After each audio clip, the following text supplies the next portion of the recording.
Hi, and welcome to the X22 Report Spotlight. Today we have a new guest, Cliff High. Cliff created the Predictive Linguistics System. He's the creator and owner of HalfPastHuman.com. You can also get his report, Alta Report, from his website. You can go right to his website. I'm going to put all the links at the bottom of this video so you know where to go. I am very, very happy to have Cliff on the X22 Report Spotlight. Cliff, welcome to the Spotlight. Thank you very much. Hey, thanks for being here.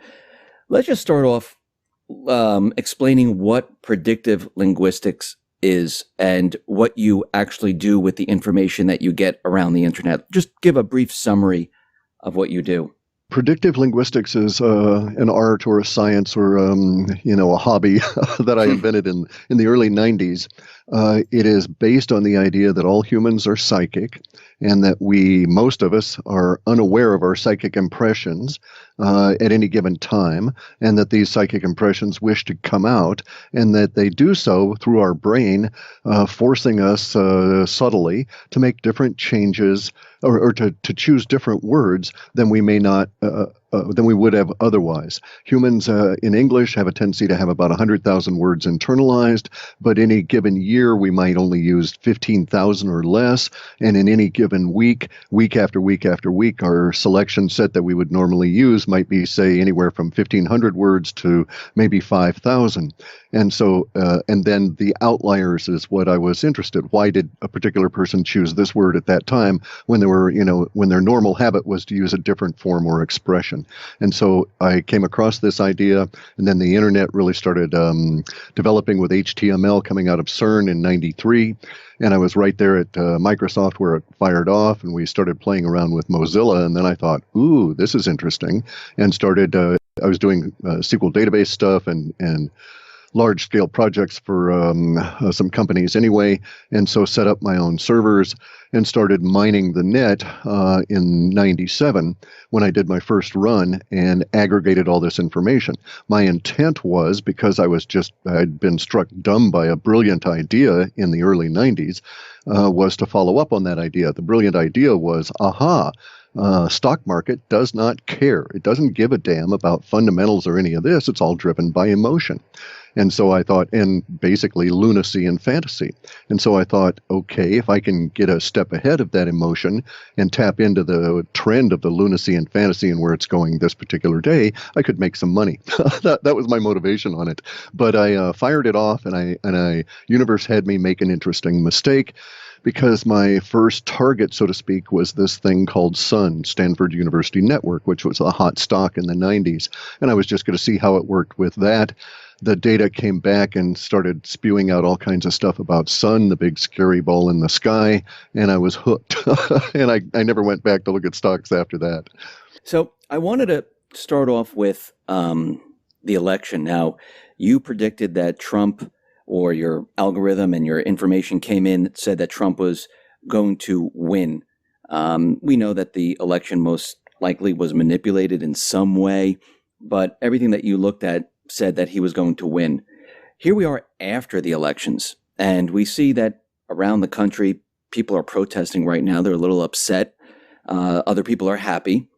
From your data, are you getting any type of information on the mood of the country or the mood of the government officials? What are you seeing right now? When I first started doing the runs that brought up this particular period of time, the dominant, everything I do is in set data sets. Each set is linguistic, so I don't get a chart or any of that kind of thing, but I have this critter I called the emotive reduction engine, where I assign values for emotions to words, and so I can get an emotional tone. And I use that emotional tone with this vast list of words that is the lexicon that supports the work. And I can get a dominant emotional tone, if you will. And so right at the moment, we're in a dominant emotional tone that will extend at least until the morning of the 19th of confusion. Now, the confusion is not about the election results, but basically about what it means, and in many cases, how it came to be. So we have confusion on one side where the manipulators of the markets, government, media, etc., just as they did in Brexit, had all of their technologies and their tools aimed at a particular outcome, and they are now confused as to how that outcome did not arise. But their confusion is not what our data sets pick up, because we're looking at a vast amount of aggregated data going towards a more social body or general mood kind of thing. And we're in a point of confusion where those individuals that were emotionally manipulated, desperate to see a particular vision fulfilled, are confused because it didn't occur. So imagine a situation, and it'll sound extremely harsh. Okay, I'll tell this everybody up front. It's going to sound extremely harsh if you were involved in this. But imagine a situation where the deep state, with all of its technology, including technology that is designed for and deliberately focused on mass mind control, was aimed at a particular form of a conclusion. They wanted a particular conclusion, which was business as usual, that was going to lead on a particular path to ultimately what they thought would be a limited nuclear war with Russia in the Middle East and in that area. So that was the plan of those individuals that are moving the deep state along. I'm not saying the civil servants, I'm not saying these individuals desired that plan. I'm saying that they were part of a machine, an organization that was moving in that direction, and those people at the top were pushing us that way. Now, in order for that to occur, we're looking at basically mathematics.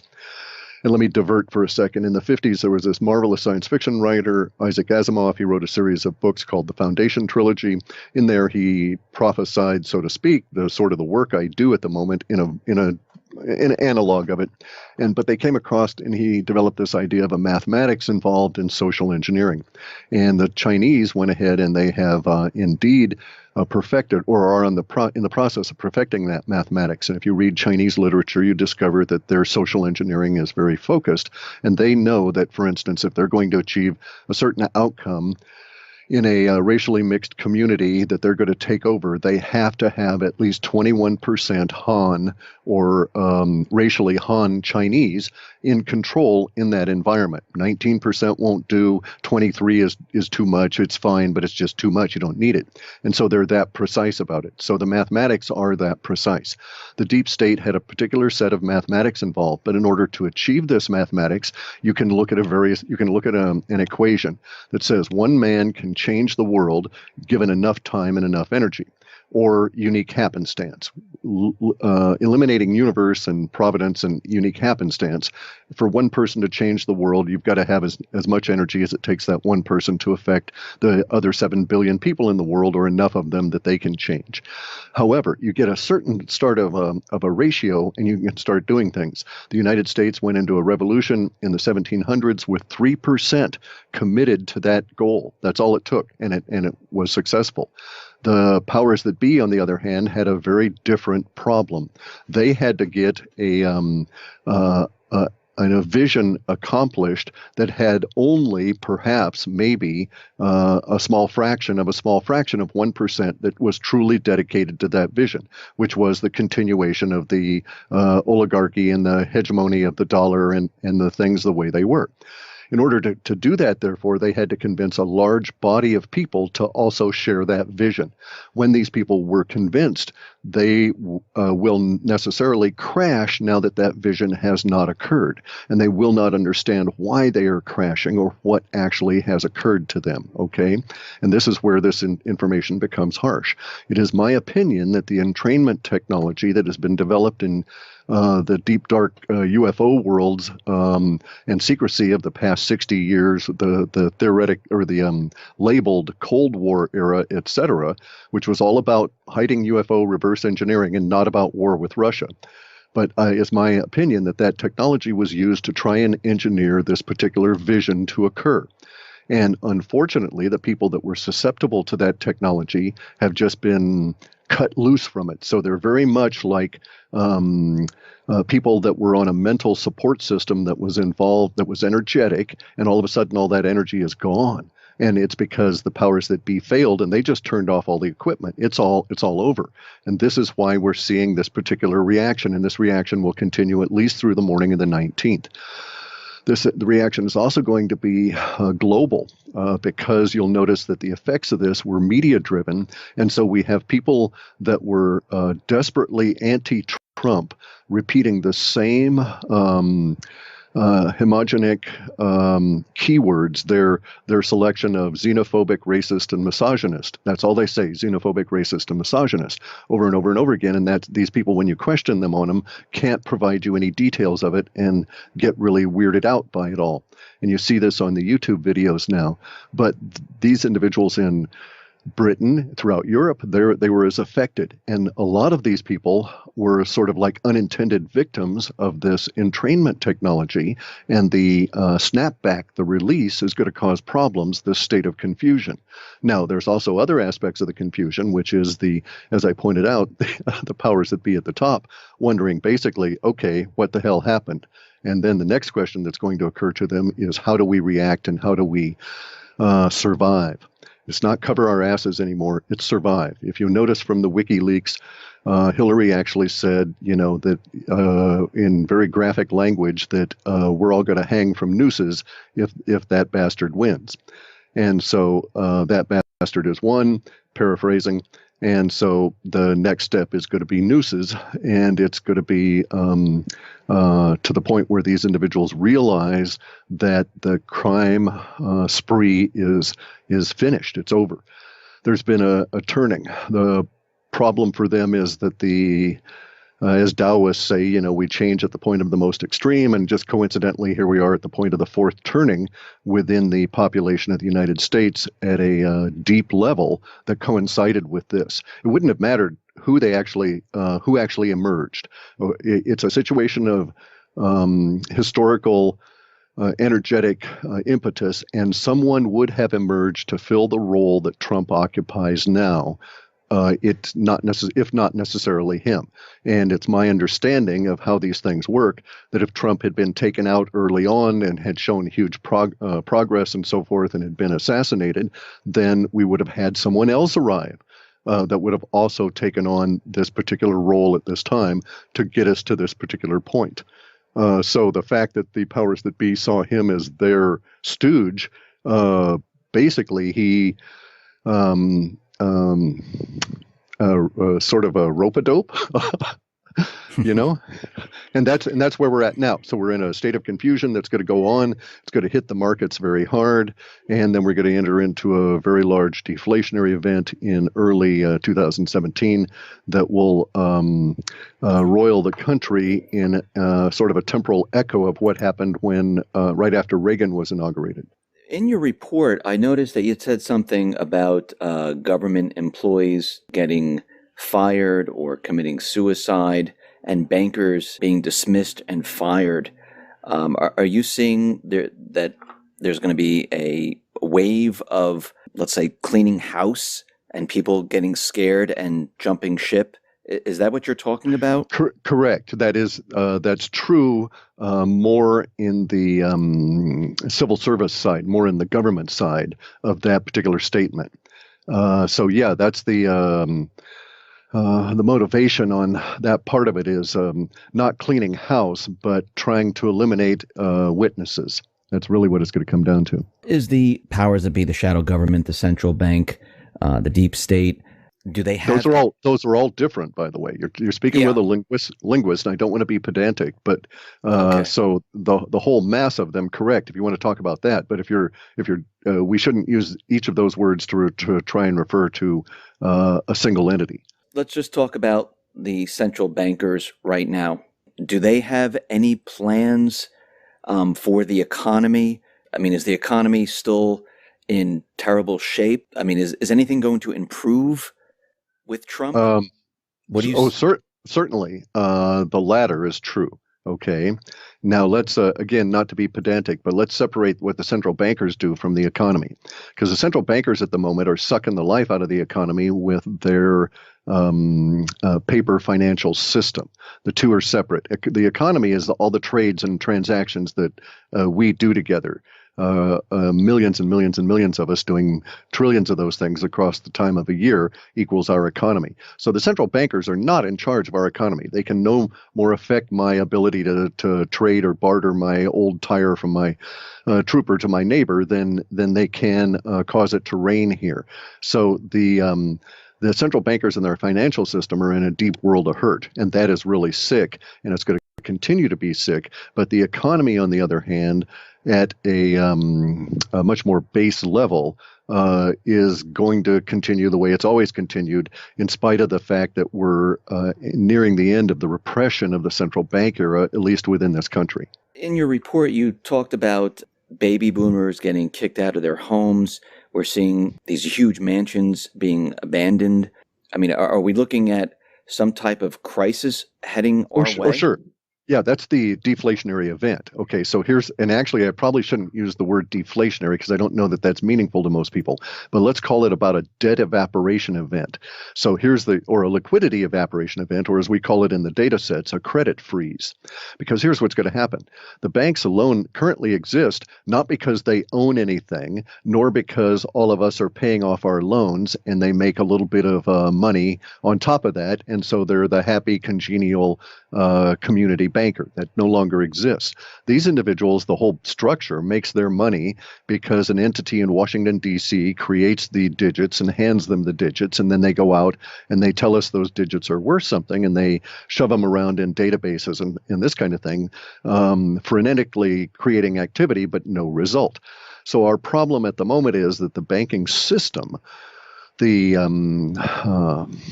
glue that holds all of that together, is what's coming unglued.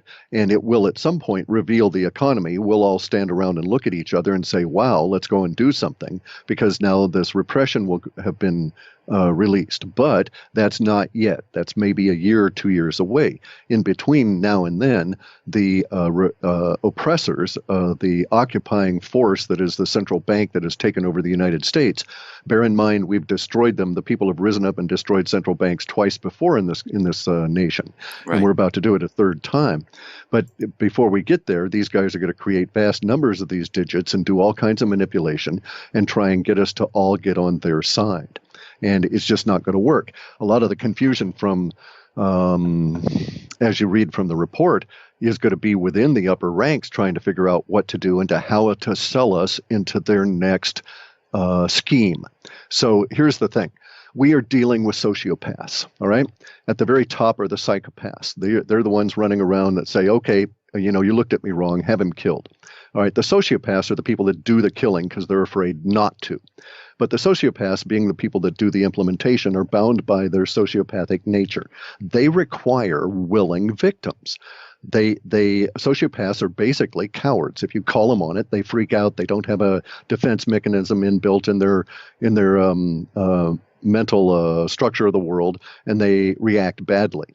And so the sociopaths are reacting badly now because the willing victims are not so willing anymore. The vast majority of us don't buy their scheme anymore and are wondering basically what the hell's going to happen.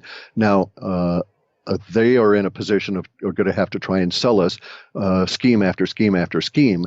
And they're in a position where they can't not do that. They can't just stop and say, well, we screwed up, guys. You all are on your own. We're going to go off and, go on a cruise to Acapulco or something while you guys figure it out. They can't do that kind of thing. They must continue because of the nature of what's going to happen. But here's their real problem. Every time they do something new, it makes more and more people fall into the camp of not buying their vision anymore. So it's truly beyond ineffective. It's now into generating their own demise. Some of them may be smart enough to realize this, but I doubt it. As you realize from what the data is saying in the reports, we have a very rough couple of years ahead as the central bank dies, and we have to get rid of it. The analogy I'm using with friends around here in emails and stuff is that the dinosaur is dead.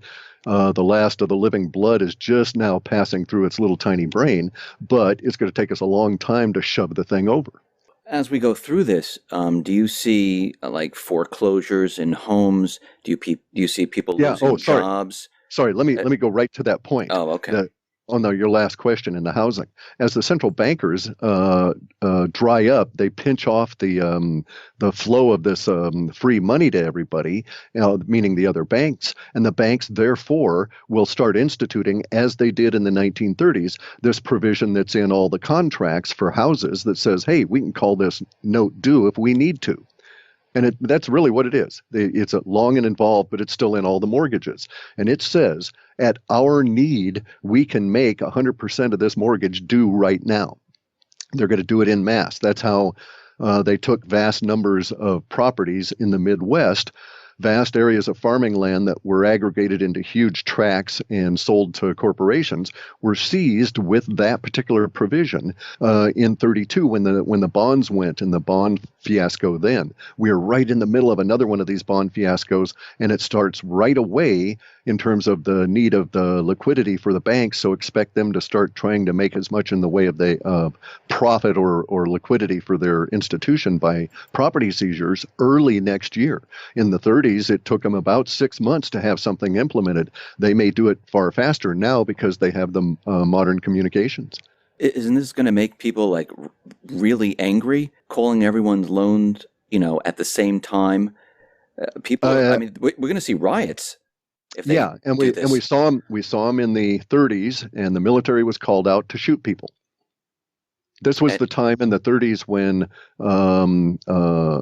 factories were taken over by workers that were dispossessed because of the credit freeze that occurred then, aka a deflationary event, as we hear it in the reports, and it leads to the government having to call out the military because you start getting strong opposition to these immoral acts. And their response in the 1930s was, in the area I live up here, was to shoot people on bridges south of me, about 40 miles, where unionists had decided that was enough. They were going to try and forestall a foreclosure sale. See, they still have to go through the legalistic component of it. The robo-signings were their attempt at the bank level to avoid the local sheriffs and avoid the local problems. If they can just send you a note saying you're foreclosed, we'll be there Tuesday to kick your ass out, and there's no meeting on the courthouse steps to sell the foreclosed property as a, quote, formality back to the bank, which is usually what happens, then under those circumstances, there isn't the huge giant outcry. So they've done everything they can in the last 15 years to engineer a system where they don't have to encounter that local opposition. I don't know how it is in the East, but out here in the West, they haven't been very successful. And so they will get mass opposition. And that's why I say in the data sets, it's coming out about half of the people are just going to walk away, just acquiesce to this. I don't know if it's a lack of support structure, their age, or what the deal is. But the other half are going to be rather miffed. And there's going to be a lot of bad behavior. Is the government going to react to these people that are angry? Because I can see in certain cities and certain areas that things will get completely out of control. And what will the government, does your data sets and your information tell you how the government is going to control the situation? No, we get details, and what you're asking is basically for me to describe an outcome. And so you're talking to somebody that deals in things temporally. So it's like, on what day are we describing this? What day do you want an answer for that? Or are we talking at what point in a month? Because this is the way it is with humans. There's always dynamic activities. So this won't happen all in a single day. It's going to happen to individual banks as they need the liquidity. Their response is basically going to be the same, but it's not going to be so ubiquitous that, say, all of the mortgages are called by Wells Fargo on a particular day all across the nation. It's not going to work that way. But at some point along the way, sometime next year, we can all look back and say, oh, look, most of the nation is now involved in this generalized warfare with illegal foreclosures, as the banks are desperately trying to save themselves because the other components of their supposed safety plan, bail-ins and bailouts, are not working. Do you see banks closing? Oh yeah, in vast numbers, and it's going to just be absolutely horrific. When it goes, it's not going to be like the this won't be like what happened in the 1930s. Okay, let's take as a our basic model, what happened in my area, Olympia, in the 1930s.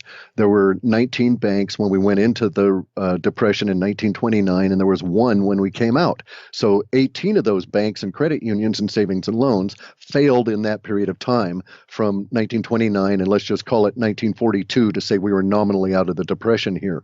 All right. During that period of time, they failed. We don't have that situation now. We don't have a situation where we have 18 independent banks that were loosely connected to a centralized banking structure. Now we have an octopus, a giant banking system that feeds off of a central heart and a central brain. So big banks will fail and they'll take out all the regionals. Now, what our data showed about, I want to say maybe 5 or 6 months back, maybe it was longer than that. I just don't remember because I write these things, and I just can't remember. I'd go crazy. But sometime back, the data sets were talking about how the failure would occur, and that it would start at the mid-tier, at the regionals, that they would go first. That banks that had, several hundred branches were maybe across a couple of states, they would be the ones that would be bled dry first, and the chaos would start with them, ATM closures and all of this sort of thing. They're going to try and maintain the big five as long as they can.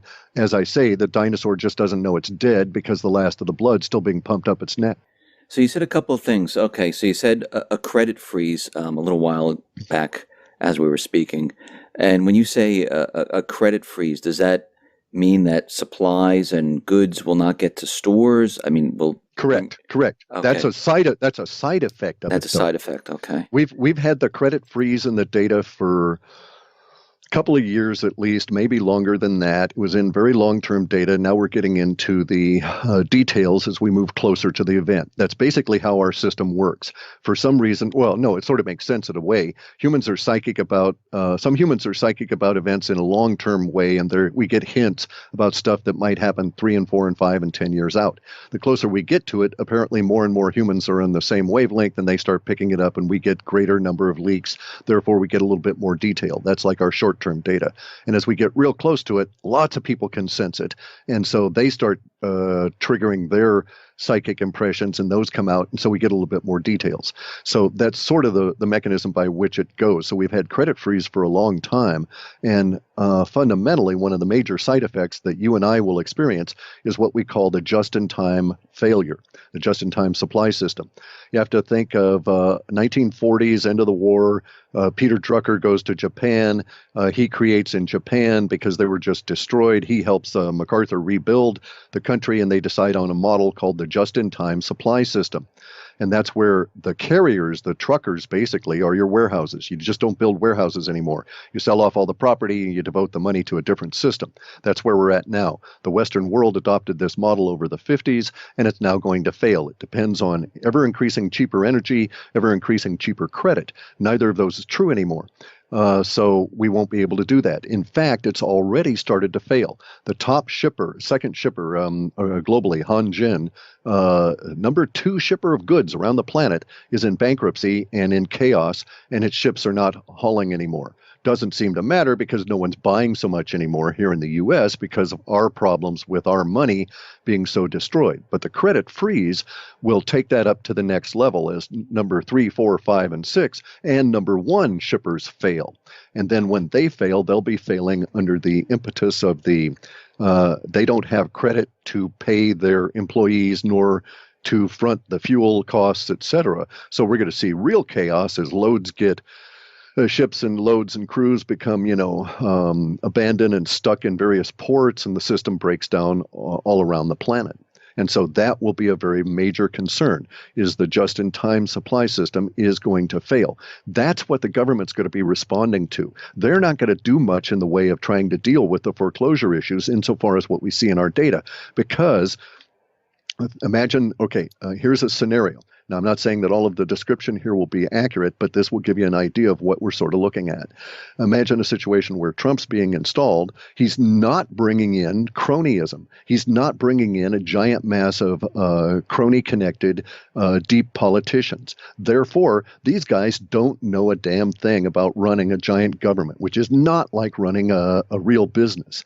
And so there's going to be a period of adjustment that will probably last 18 months or longer because the deep state is going to be obstructing and fighting these guys every step of the way. And then when they're taking a break from the fight, the deep state's going to be trying to pull the rug out from underneath them, just standing there. It's going to be very vicious at that level. These individuals will not be able to address, that is to say, the people that are being brought into a new government will not be able to address the real problems that are besetting the populace in their fight with the occupying banks. And so at the same time, we're going to have the just-in-time supply system crash because those same banks are the ones that fund this weird credit system that gets the McFries to you and, puts potatoes on the table and that kind of thing, right? What you're saying is that the government is not going to really help the people during this period of time. Let's also stop for a second and be real pedantic, and let's start talking in words other than a single word to identify the ruling structure. So the ruling structure is composed of many, many different layers that are huge. So there's going to be people that are at the top that will certainly be freaking out about everything that's going on and trying to do everything they can. But I don't really necessarily, and they are what we sort of think of when we use that word government. But government's got a huge connotation. It's everything from the El Presidente all the way down to the FEMA guy that's either going to give you a bottle of water or throw you into a camp.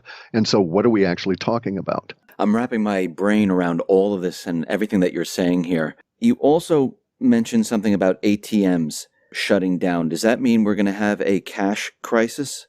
Correct, as part of the liquidity freeze, but not because they're going to outlaw cash or any of that. They're desperate to do that because the banksters don't want to admit. Well, let me stop and say humans are really funny. We always bring on ourselves, because of the nature of universe, that challenge that we need to face. And so here the bankers are trying desperately to destroy cash. And if you have all of these people out on the internet that are offering ideas as to why this is the case, that they need more control, et cetera, et cetera, et cetera. And if you only have digital things, they can control you down to your nads and, pull you on the short hairs by threatening to do away with your bank account. And none of that is true, or it's all true, but none of it is meaningful. The bankers are trying to destroy cash as their part of the system because they're vulnerable to it. They're hugely vulnerable to it because there's only a little tiny bit of real money these days and a huge amount of derivatives on that real money that actually exists. And so the problems that they have are cash-based, but not the way we think. We're going to have a cash crisis, and it's because there is not going to be enough money, actual currency, circulating through the real economy to support their paper games anymore. They were trying to get us all to shift into their virtual sim world and play with their sim money 100% of the time and get away from the cash that really is the underpinning. If you look at this thing called base money supply, you see how vulnerable we are. We have a population that's hugely inflated. It's twice the size as it was in 1947.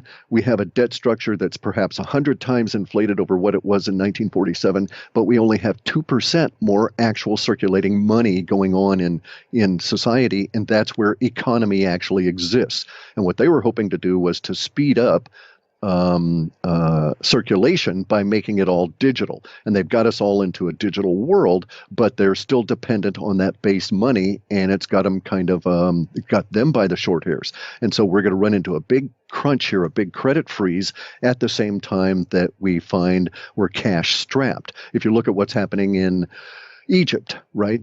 Egypt is having a huge currency crisis at the moment. Why? Because there's not enough physical dollars in the country to support their derivative debt structure now that they're getting into the deflationary wave. That same deflationary wave has caused hyperinflation in Venezuela, Argentina, Zimbabwe, Kenya, Hungary, Uzbekistan, and so on. And now it's about ready to hit Europe. It'll hit here probably March or April of next year. We'll start getting into the hints of hyperinflation, although I'm seeing temporal markers of it today. Let me just back up here for a sec. Sure. You're talking about a cash crisis, ATMs closing. So for those people listening, will they be able to get cash out? Do you see that, are there going to be bank runs? Sure. So you're going and to be, they'll be able to get cash out for a short period of time, and then the ATMs will be empty. Nobody will refill them, and people will drive around with trucks and chains and stuff and rip them out of out of the walls just to scrounge through them and see if there might be a buck or two in them, just like happened in Argentina.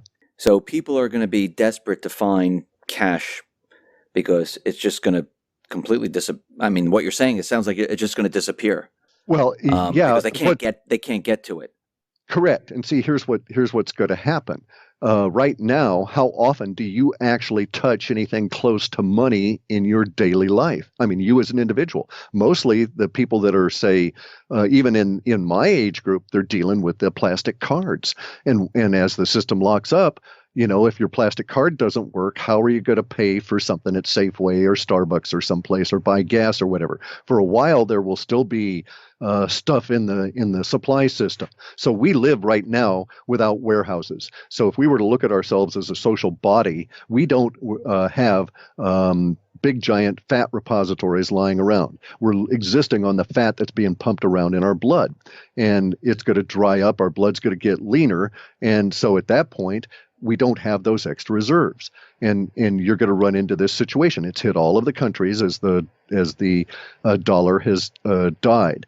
We're in an empire. The empire is based on the dollar, the way the British Empire was based on the pound sterling. We're replicating history. This happens all the time. Empires die from the periphery. Part of our periphery was Argentina, Venezuela, Greece, Hungary, all these countries that were dollar based on their own currency. So we see it there first. So let us not be surprised when it hits, Florida, New Hampshire, California, et cetera, et cetera. So you also mentioned inflation, and we're seeing some inflation now. How bad is inflation going to get? I mean, what are people going to see? I mean, from everything that you've been looking at, does that tell you like how bad it's going to get for the people? I get an emotional indicator. I get a lot of language about it, so I have a gut feeling. But we don't, for instance, get charts. So imagine a situation where we're going to get a psychic leak from the future. It's going to happen to you today. You're going to choose a different word today, put it into your email, not email, but on a forum somewhere today. We'll pick it up and it'll get aggregated in, and it will affect our conclusions. Well, the way that works in that chain, people sometimes, in a sense, you can imagine they're sort of like getting psychic headlines as to what's going to happen in the future. Most numbers in our system we throw away because the internet is basically entirely a numeric system.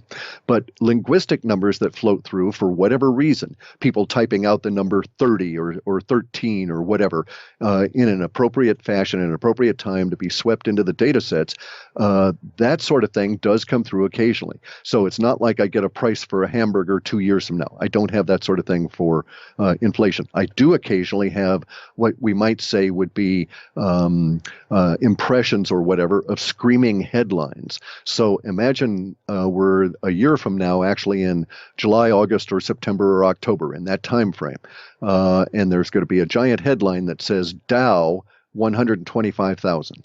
So that gives you an idea. So what is the Dow today? It's at like 18,000 meaningless US dollars. Well, right. A year from now, it'll be 125,000 meaningless US dollars.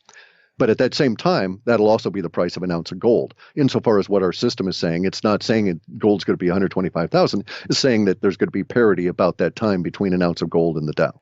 So if the Dow is up that high, inflation is going to be running massively huge. Yes. Yeah. Yeah. And then, I mean, from everything that you've been telling us, to me, it sounds like the government is going to have a major problem on their hands. You mean Trump and the people he brings in, or do you mean the deep state? Because they're going to have different problems. I mean, let's talk about Trump and the people he brings in, because people are going to be screaming and yelling, and most likely I'm thinking they're going to blame him for what is happening, because we don't get that in the data. We don't have that component of it. Yeah. Wow. Okay. We get the screaming and yelling. We get the riots. We get the rage. But okay, now I've got to be circumspect here, okay? And I'll tell you that up front, that I've got to be restrictive on what I talk about because there's a lot of crap I don't know about how my own system works, and I have to be careful not to break it. The very first time I ever made a public announcement about anything was about the pending 9/11 attack, and within days my system broke down because of giant circuitous references I had never anticipated. As people started talking about it ahead of the event, and my own system started picking up its own stuff. So I've got to be very careful about what I get into. However, there's going to be a certain series of events that are forecast in the data that will pick up sometime, say around December 15th, that will run through next year, that will have a, let's say, a counter, they'll be the other side of the teeter-totter emotionally, and will draw our emotional focus that way, as opposed to everybody blaming the new crew for the meltdown. So on the deep state end, they've got serious problems, really serious problems. Now, the deep state, we also have to identify government as being split into the people at the top, the political people, whether they're stooges of the powers that be or not. And then we've got the entrenched civil servants. We have the shadow government that basically runs the entrenched civil servants, and the deep state is the entrenched civil servants, including military and including all the subcontractors, okay, that are at that level. But then there's that deeper part of it all, the secrecy part of the government that is all 60 years of back engineering UFOs, and they're subcontractors, and they're really good about their secrecy, so we only get vague hints about what their issues are. But the deep state is in a real problem, because they're going to face this purge as the emotional teeter-totter gets moving back and forth in the dynamic few months ahead of us. And at the same time, the deep state is also going to be reeling as their individual people, that the cogs in their organization come under the same influences as the rest of us. So at some point, for instance, local government fails because people just say, well, I can't live on this fake money anymore. No one accepts it, or I'm not being paid. My digits don't come here, or once I've got the digits, I can't get them out. So what's the point? I don't enjoy my work so much that I'm going to go and do it for months without getting paid. And we saw the reverse of that in Greece, where people kept going and going and going. And we saw it in South America, going and going and going. As their currencies and their countries were going down the tubes, the civil servants stayed on for months. And it was the same as in the Weimar Republic. But in all of those cases, there were countries on the outside, on the border, that had more or less sound money. And so that sort of propped up the system. And there was an expectation of business or work as usual. That will break down very quickly here. And we won't be going months with employees showing up to register your car at the DMV, even though they haven't been paid. How bad is this going to get? I mean, do you have a time frame where, it's going to start and it's going to get worse and worse before it gets better? Do you break it down in that fashion? Yeah. It started in 1999. Actually, it started in 1972 when Nixon took us off the gold standard. So, but yes, we have. I have an emotional progression at a finer level that shows the emotional tone of the period as it goes up and down, and so on. So I've got some idea of some of the spikes we're going to run into and these sorts of things. But that's a forecast of what the emotional tone will be like, not individual events or something that may be causing it. The system is very much Rube Goldberg in that sense, that we don't have a complete painted picture. There's a palette here with a few things, and there's a brush and these kind of things in it. So we just have to make do with what we've got. It's going to get extremely bad, but it's going to depend on where you're at. Relative to that in the U.S., some places are not going to do so bad. Hawaii won't do so bad. Guam won't do so bad. A lot of places will be abandoning military bases. We won't have the money to bring them back. That part of it's going to happen really suddenly, and so it's going to cause real problems. That's been in the data sets. Since like 2007 or so, and we're getting into that time when all this will occur. There's this book out written years and years and years ago. I don't know the guys' names or anything, but the book was called The Fourth Turning. And it gives a sort of an idea as to what we're going through in a broad stroke, because what's actually occurring at a social order is that our society is changing. It's changing, and there was an attempt at that moment by the powers that be to cause a change towards their vision that we had discussed earlier, because when something's in motion, it's easier to make it shift than if you've got to lift it up and overcome the inertia and all of that. And so they were taking advantage, they thought, of this particular time of emotional turmoil. They had all the technology that they'd reverse engineered from the space alien ships, all this sort of thing, their entrainment technology. They were all set to go, and it failed on them, and they don't understand why. So their confusion is going to play out in their interaction with each other and with the remnants of the control structure of the deep state. So now bear in mind, all of these people that had been working for the criminal class, that had been doing evil acts, now know they're at risk. They now know they've got to be scrubbed in order for those criminal class to get away. These people don't want to be scrubbed. There's a whole lot of them. So there's going to be a lot of people talking. There's going to be a lot of people that feel their best interest is to be a whistleblower or to, confess their crimes, that the people above them get nabbed and not them. There's going to be vast quantities of confusion. So if we describe government, we're not talking about a cohesive whole in any way, shape, or form. We're going to be talking about a dynamic, a massive movement. In my last report, the conclusion was titled that chrysalis begins with dynamic motion. And people think of, a caterpillar cocooning itself and coming out as a butterfly or a moth is really a neat thing. And they just sit there and something happens underneath the cocoon.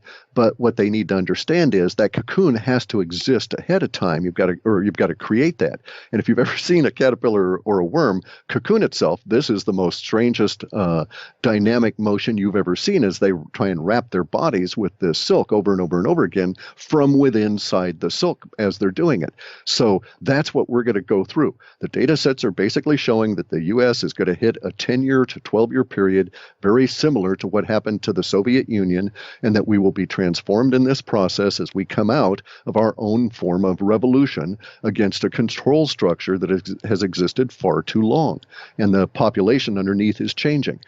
The cool part about that change is that the nature of the people at the operational level of society will change. It won't be all these bloody lawyers anymore. We're just going to get rid of this whole mindset. We're going to go back to people that do things, engineers and builders and that sort of thing.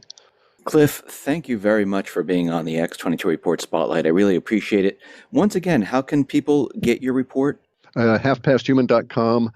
We bring them out about once a month. I was going to try and do a mid-month report, but I just don't think I'll be able to get to it this month. Cliff, once again, thank you very much, and I really appreciate it.